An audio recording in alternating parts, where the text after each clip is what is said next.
Hello, everybody, and welcome back to the show, Faith in Each Other. Of course, I'm your host, Jordan, and I'm joined here today with Reverend David Williams and his good friend, Tom Ingram. Hello, guys. How are you?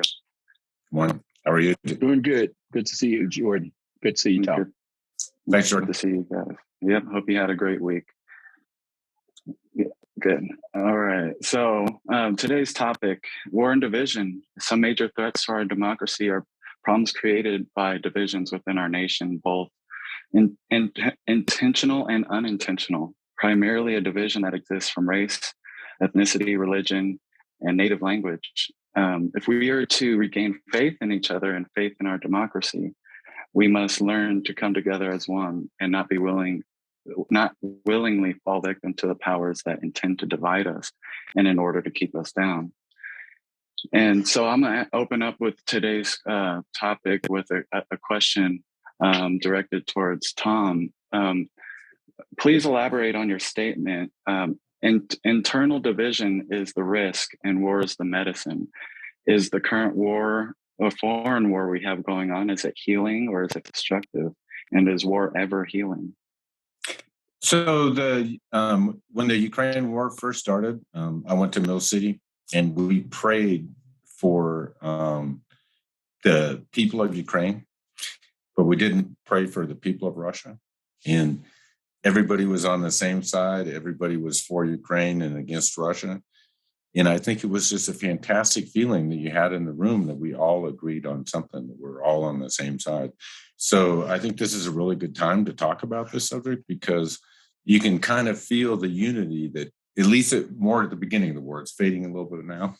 But you could really feel that sense of unity that we had a common purpose, that we were fighting this war for these people against these other people. So I think it's a really good time to talk about this because you can really feel it. But to me, if you look at the history of democracy, there are three main points that are salient to the subject. Democracies are always strong militarily, whether it was the Athenians, the Romans, Oliver Cromwell's England, revolutionary France. Strong military is one of the benefits of democracy. And it makes sense because the average soldiers are motivated people. They have the right to vote, and that motivates them, and that helps in the war effort. But if you look at the history of democracies are strong militarily. Internal division is the risk. When any democracy that ever failed, I say that it's because of internal division. And you can cite any example, and I will tell you what the internal division is that caused that democracy to fail. But the problem is internal, it's not external. And then when we get attacked by someone else, when we're in a war like we are in Ukraine, that fixes the division problem. So if the democracy gets too divided to function, you can always just start a war and that'll pull everybody together. And when we see the bumper sticker that says, if you like your freedom, thank a veteran, or home of the free because of the brave, that bumper sticker is factually, historically incorrect. That is not the situation. The situation is that when democracies fail, it's because of an internal problem, not because of an external one. And so that commonly accepted principle of we defend our democracy through war is not just wrong, it's dangerous.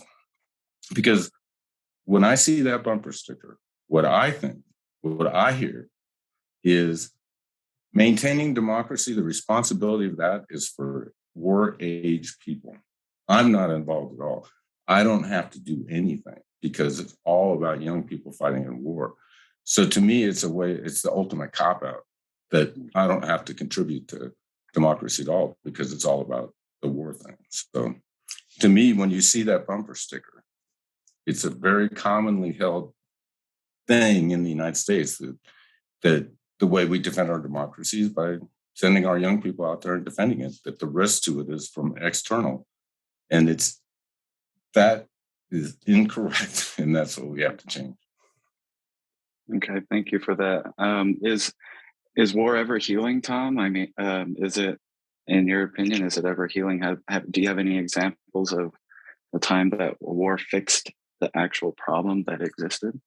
Yeah, I think that where the United States was at war from 1942 to 1989, between World War II and the Cold War, and I believe that the Cold War was a great unifying force for our country. That we had this external enemy, and that held us together. And then once the Berlin Wall fell, that's when our problem started. That's when we turned on each other. Is when we didn't have the Cold War to unite us. And so, if you look at the way people talk about President Biden right now, that would have been totally unacceptable in 1976 because he would have been helping the Soviets. They would have reprinted that in their newspaper. So the way we talk about each other right now, it would have been totally unacceptable then. So to my way of thinking, if you want to have an example of a war unifying, the Cold War is perfect. World War II is perfect. We were a very divided country when we entered World War II. And as soon as we were attacked at Pearl Harbor, everybody was on the same side. Thank you for that. Pastor Dave, did you want to add anything to what Tom had mentioned there? Only that when Tom says, it unified us, or as a nation, it gave us a common cause of defending our country. But I think I take a slight step back, even though we all found that we had a common enemy, we also had internal turmoil at the same time. And so I just kind of deviate from exactly that we became a unified country because of war. I think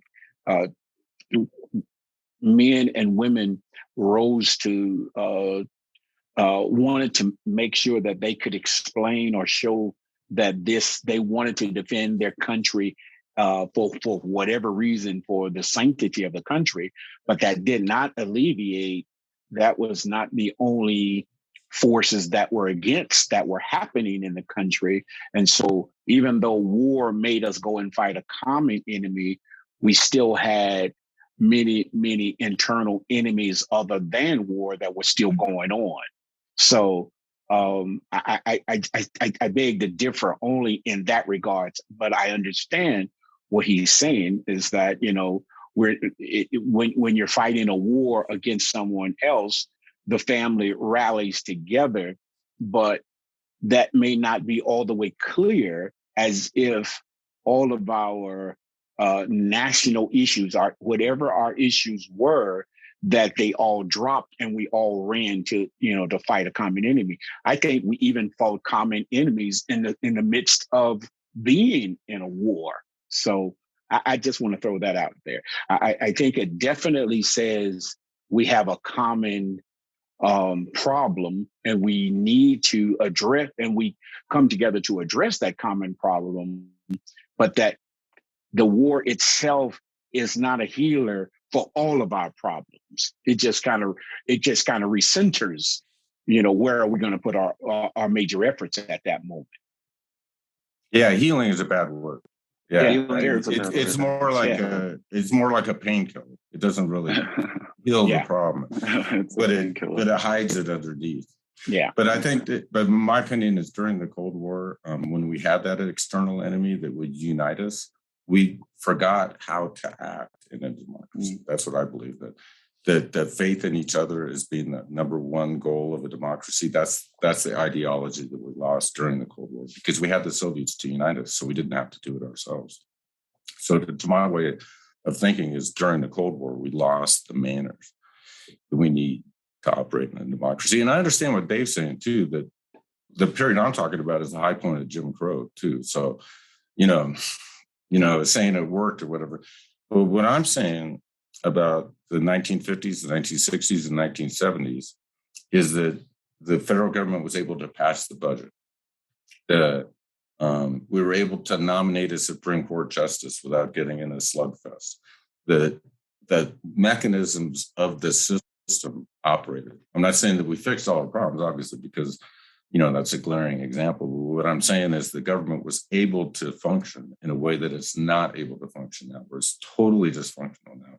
They can't pass a budget. They can't The only way you can get a Supreme Court justice is if one party controls everything, so they can push the guy through. Now, back in the day, back in 1976, Supreme Court justices would get 96 votes in the Senate.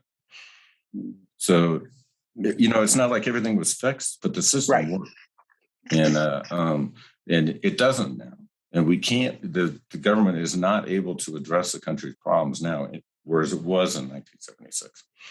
And that there's probably a lot of truth to that. The Cold War probably helped Jim Crow stay in business for a little bit longer than it did. Yeah, that's probably a lot of truth to that. So, I hear what you're saying. It's not. Yeah. It didn't fix it. It's a painkiller.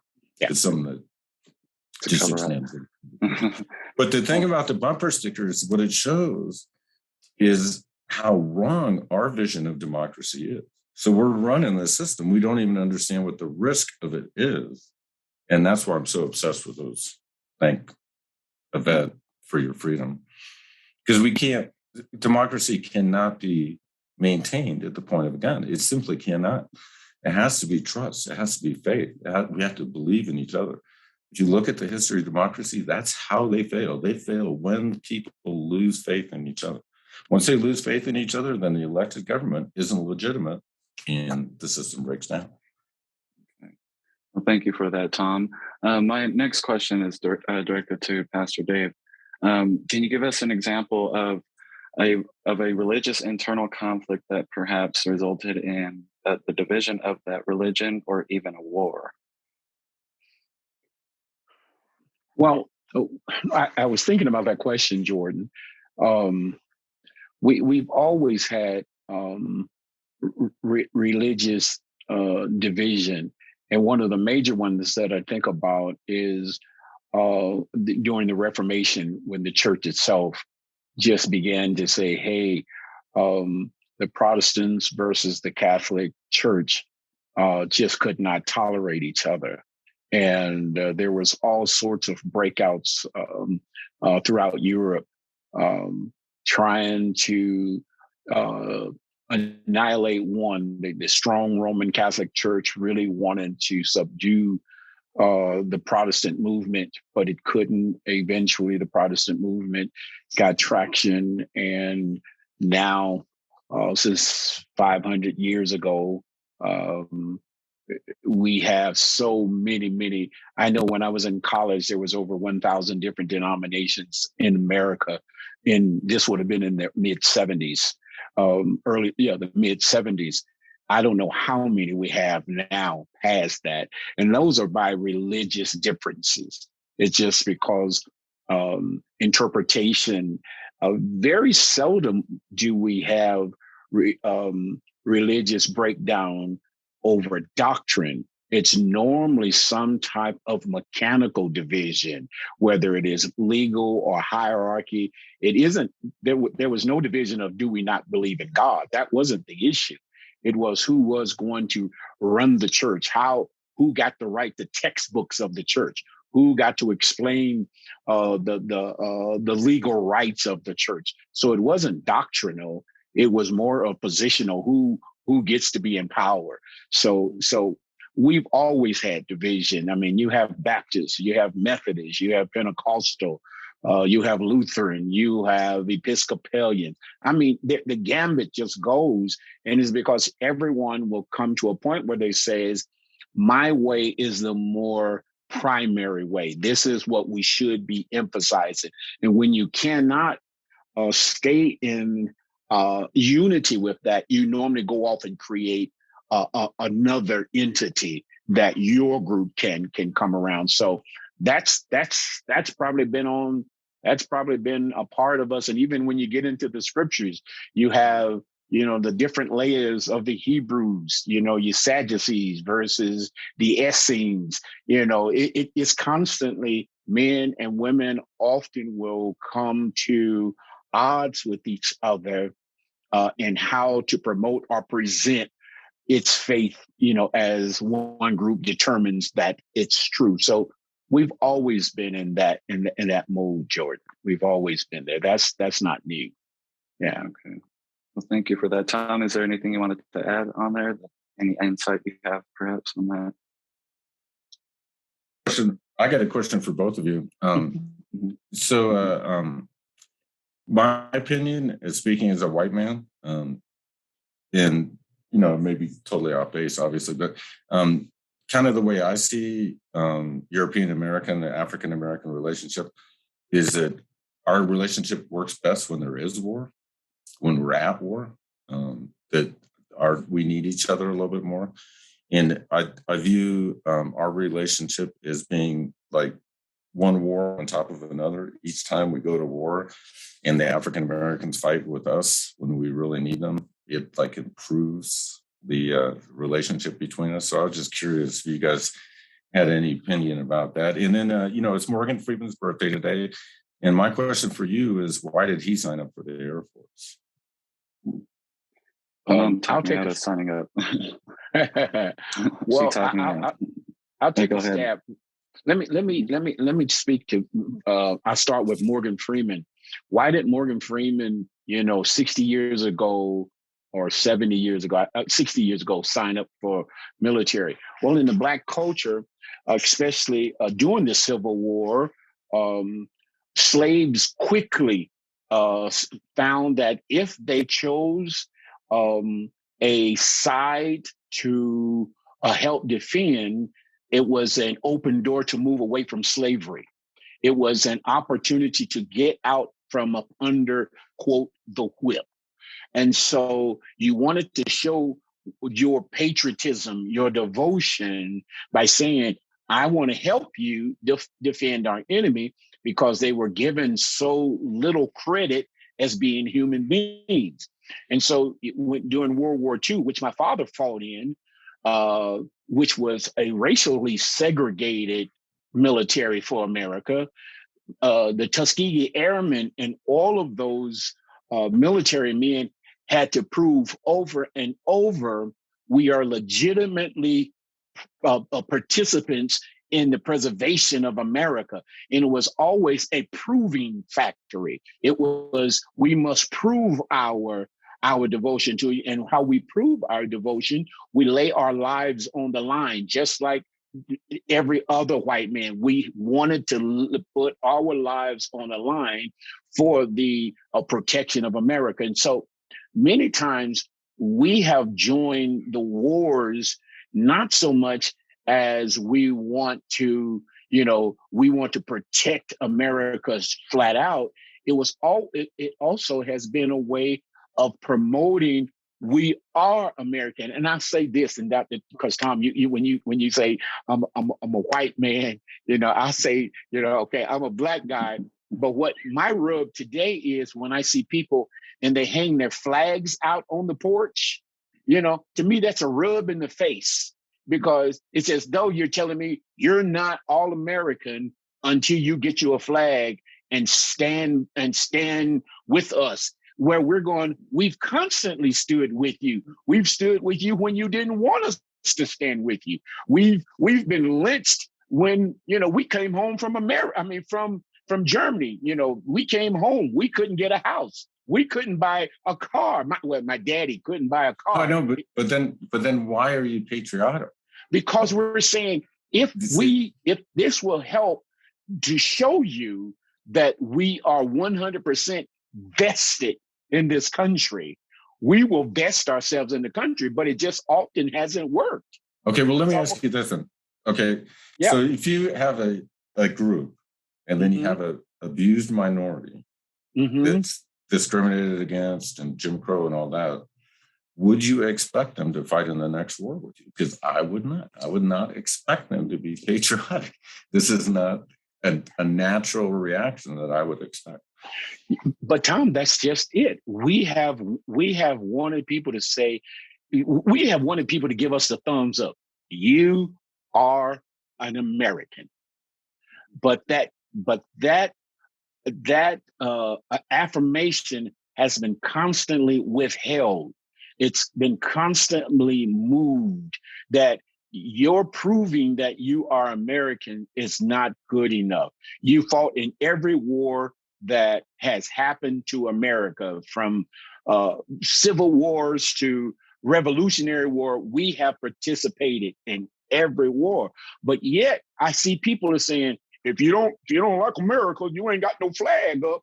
You don't have no flag. You must not be really American. You know, why don't y'all stand? And we're going, that's what we've been trying to do. But whatever has been given to solidify our nationality seem like it's constantly moving. But we as a people who were brought to this country keep saying, well, what do you want me to do next? Because we actually don't live in another country. We're born here. We are birthed here. So we don't have double citizenship.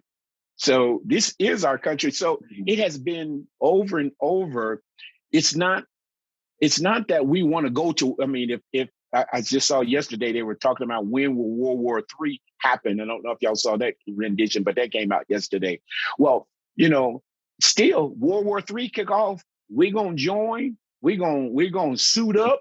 We gonna get ready to go because we're saying this is our country too. We're just waiting on other people to say, stop telling me when I fly a flag or if I kneel when the national anthem is playing. When I do those things, then you must be really one of us. We've always tried to be one of you, but you have not readily accepted us. And we've even laid our life down on the line for it. We just don't know what it's going to take to finally get the affirmation, but we're willing to do it because this is our country. Yeah, you've laid your life on the line for your oppressors. Yeah, for our oppressor. Yes, Tom. And we have laid our lives, and that's exactly it, for the oppressor, but the oppressor yet won't go, you're one of us. Okay, leaving that for a second. But I'm talking about the power of unification of having an external enemy. And I think this is a really good example of it. Yeah. You know, and I think part of what it was is you look at white America and you go, well, I don't really like what I see. And then you look over at Hitler and it's like, ooh. Yeah. Do you want that? Yeah, that doesn't sound any better. So, you know, Tom, when you speak about the unity, we all remember the movie Forrest Gump. Right. You know, when Forrest Gump goes to Vietnam and him and Bubba becomes these great friends. You know, I think that was in essence true. Blacks we're in the same foxhole, fighting the same Viet Cong. And it also let us drop our guards down for a moment. We drop guards down and say, hey, Bubba, you're from Louisiana. Forrest, you're from wherever. You know, we could be friends. And for a brief moment in our history, those wars have allowed us to relax somewhat. But the problem is when the war, you're right, when the war goes away, it's almost like we revert or we transform to something worse, or we just go, that was fun while we were fighting a common enemy, but right now we are each other's enemy. And that seems to be the recurring tale. Yeah. Okay. Yeah. My fear right now is that the unity we have in this war in Ukraine feels so good. It feels so good. We're all on the same side. Oh, dude, I want some more. And then we end up in World War III at the end. What we should be doing is telling the Ukrainians to stand down because there's going to be starvation in Africa. Africa is going to take the biggest hit on this thing because they import a lot of their grain. Right. And that includes Egypt, of course. But there's going to be a famine because of this war. Yes. And my fear is that we're doing it because it makes us feel unified. Yes. And the actual war itself is destructive. I don't know if you remember in 2000 when we did the war in Iraq, the theme, the saying that went with the war was "United we stand." And people would tell you that. It feels so good to be united. Yeah, until the nuclear bomb comes over and lands on your house. And then it's not quite so good. But again, I think that the war has really improved the relationship between the African-American community and the European-American community. I think a lot of like you were saying about Forrest Gump, but I think a lot of it, every time we get a war, is our communities come closer together, and that's still kind of the way I see it. Yeah. Yeah. Thank you for that, guys. Lots of good stuff there. And you kind of touched on my next question there, Tom. How successful is our democracy in handling that deep divide? Like example, blacks and whites, the rich and poor. How do we determine the degree of success when dealing with those divisions? So the way I like to measure success is by the marriage question. The marriage question, we have a lot of data about the marriage question. And it started with the racial thing, right? How would you feel if and it's not whether you would get married, it's how would you feel if your kid married an African-American or something like that. Right. And just recently, I know you guys are going to be excited about this. We crossed over to the point where people are more uncomfortable with their kids marrying outside the party than outside the race. Right. Actually achieve that. Yeah. But anyway, my way to measure the amount of unity we have in the country is to ask the question how you would feel about your child marrying somebody from the other party. And that to me is the number one indicator. And right now it's bad. And in 1960, we were talking about Jim Crow and how it was good back then. In 1960, like 5% of the people total would feel uncomfortable with their kid marrying outside the party. Now it's 70%. It's 2/3 of the people. And like I said, they'd be much more comfortable with their kid marrying an African-American Republican than a white Democrat. So, I don't know if that's progress, but that's the way I would measure success. Okay. Pastor Dave, did you have an example or a way to determine how we measure that success? I think Tom's analogies are right on, and I hear and read those same data that people are more concerned. Some people are greatly concerned with if you marry outside the party, or if you will, what party you belong to versus at times what race you belong to, which is a definitely swing. But I will say this on behalf of people of color. People of color, we take so many things different as in of their order of importance than many of our counter white Americans. And that's still we've got to be aware of that plays a part. When my older brother was in Vietnam in the 60s, many African American brothers came home with Viet Cong wives. They came home married to Vietnamese women, But what happened, even when that happened, the African American family just put their arms around that Vietnamese person. We didn't miss a beat. It was like, hey, welcome to the family. You like cornbread? Do you like greens? You like chicken? And it was welcome to the family. So we did not have to adjust to another ethnic group. It was that in our way of life, it is you are welcome. We moved later into these last 10, 20 years, and now especially these last 20 years, when we have talked about our sexuality. Again, the approach to sexuality is somewhat different in the African American and the white American culture. I was talking to a group of pastors a couple of years ago, and one pastor said his family was very clear. If my child happens to be gay or lesbian, they are quickly ostracized from the family, cut off. No inheritance. You're out. I'm going into African American family, and all right, let's move on. Dave is now Davina, and we just move on. And so, when it comes to politics, because we have no dying affiliation to a Democrat or a Republican, that is not a primary for us. That's not a deal breaker for us. And so we are still seeking equality for all people, justice for all people, Republican, Democrat, independent, gay, straight, disabled, old, young.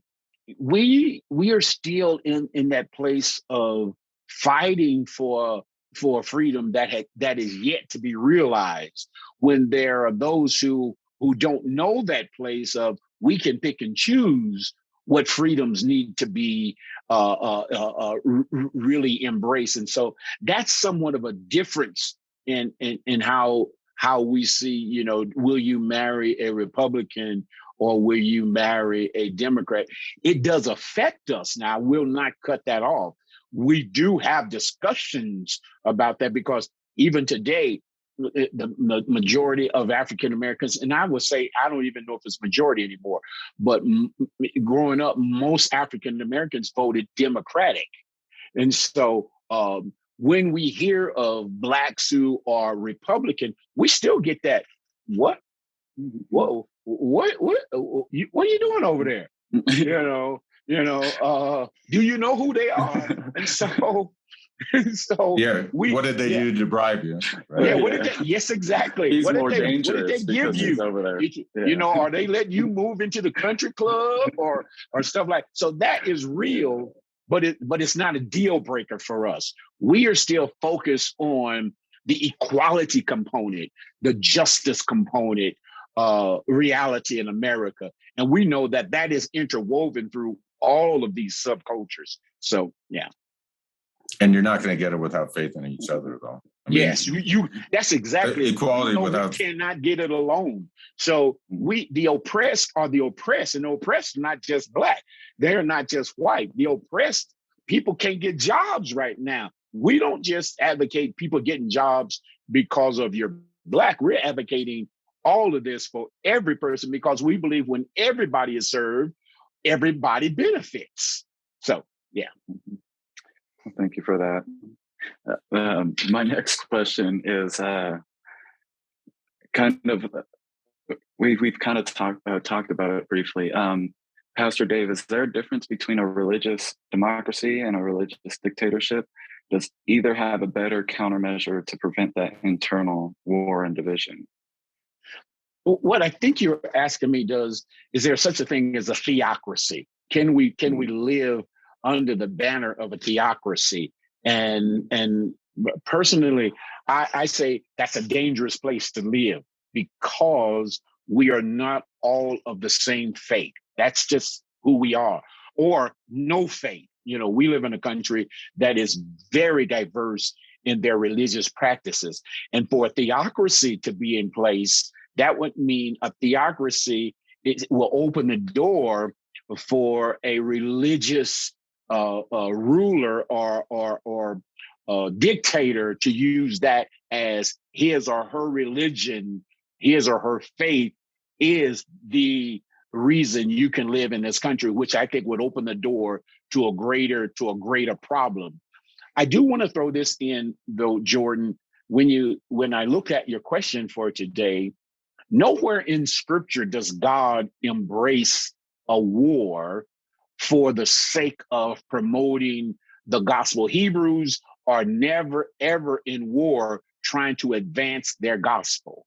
That's throughout the scriptures. But there are wars that God can use the war to discipline his disobedient children. But it wasn't that he used the war to benefit the war was not his ideal of I will sanction a war. That's not biblical. Nowhere throughout the scriptures are wars ever instituted or embraced by God as the right direction for man to travel. War, again, is a construct of human beings. When I do not get my way, I go to war with you. I will fight you. I will try my best to hurt you until you either cry uncle or give me what I want. And that's war is not even in our Christian scriptures. War is never celebrated by God. So war doesn't bring us to a more humane position. If anything, war moves us to a more inhumane position, because that's power. Those who have the most power will control the weakest. And so the Bible never says, let's use war. God uses war as a way to advance the gospel, which, and I will say this, that many of my peers in Christianity will want to say, God wants us to be in war and we have to war so the gospel can go forward. That's not biblical. That is unbiblical. There's no line in the Bible that we are to go out and kill someone. And I say this, Debbie gave me a statement this week, which really scared me. There's a pastor in America, somewhere in America this week went down on record by saying, he said something to the effect that those who are disobedient to Christianity, and especially he was alluding to those who walk in a anti-sexual way that is embraced by the majority of Christians. He says we should take a gun to the back of their heads. And this was in a sermon. This was on a Sunday morning. What he was saying is, I embrace murdering you when you don't believe what I believe. For me, he also gave a thumbs up for somebody to walk out of his church and go into a school, go into a grocery store, go into he just says, in the name of God, you have the right to do it. I'm going, that's not the God I serve, nor would it ever be the God I would serve. No way, no how. Absolutely not. Tom, did you have anything you wanted to add on to that? Well, just that, I saw a sermon at one of our local churches. That was the last time I ever went there. That was pro-war in 2003. But I think the religious community was very associated with that war in the original Gulf War. And, I love the speech that President Bush gave, where he got up there and he said, we're going to invade Iraq, we're going to turn them into a democracy, and there's going to be all kinds of advantages for us, including democracies don't invade other countries. So, once we make Iraq a democracy, they won't attack their other countries. It's like, you're a democracy, you're invading Iraq. Yeah. No, I'm sorry, dude. But anyway, back to the matter is, okay, two things for me. One, war is bad. Kills people, destroys stuff, it causes bad feelings. Two, democracies go to war more than the other countries do. And that's just a reality to it, because it fixes our internal, it pulls us together, and we can feel that happening now. Those are the two things I would say. Okay. Well, thank you for that. Jordan, I think that's huge to hear, that war has a benefit, but democracies will go into wars more often. I think that's deep to be heard. I think that's really needed to be. We think of democracy not making us at odds with each other, because we always say, "Oh, that's good. Yeah, let's go for that." But democracy opens up the door and says, "I don't like this. Oh, but I like this." Well, until you like what I like. So democracy in the fantasy world looks like it would be more soothing and agreeable to us, where in reality it's brutal and it's painstaking to achieve the goals for everyone versus to achieve the goals just for one. And that to me is what we don't hear in democracy, especially today. Everybody's saying, I'm going to do it my way. I was watching the proceedings this week, and just stuff I already knew. But you got somebody saying, I'm going to take this country over and do it my way, and I'm going to kick everybody else out. Yeah. Whoa, what are you thinking? So, yeah. Well, thank you for that. As we draw near to the end of our episode, how do we fight forces that want us divided? When we are divided, we're too distracted to unite for the betterment of all. How do we rebuild faith in each other? And I know we've talked about it before, that outreach. So I'm gonna leave with this. Leave you both with this question: How are you going to practice faith in each other this week? I mean, I know it's a very big question, kind of to ask. But final thoughts for the episode. I'll go first because I was waiting on Okay. this question. I was practicing all week for this question when I got it. Sweet. No, I had just, I mean, I had read in the scriptures this week. I was just doing some morning meditations, and there's this verse in Second John says, "I have told you my greatest command is that you would love one another. If one loves one another, then God is within him, basically within him or her, because God is causing you to reach out to one another." And I just kind of thought about our conversation coming up, and I said, what will I do?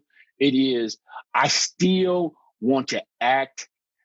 I want to act out my faith without having to be verbally always talking about it.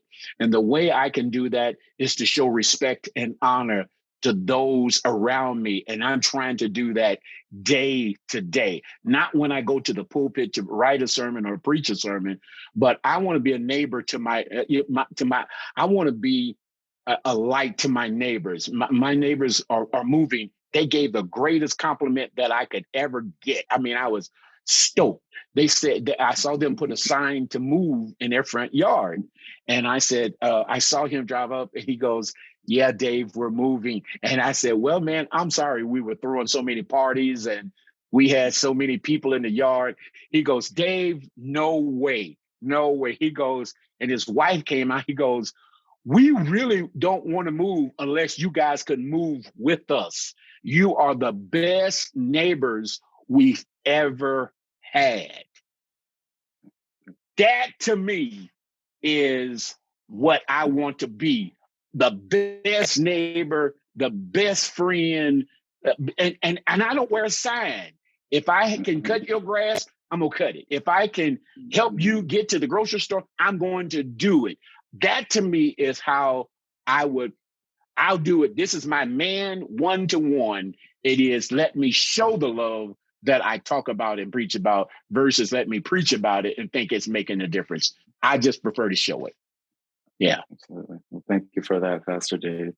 Tom, did you have any feedback to that question? Yeah, what I'm going to do this week to help alleviate the divisions that we have in our country is start every comment that I have by acknowledging the legitimacy of the other person's position.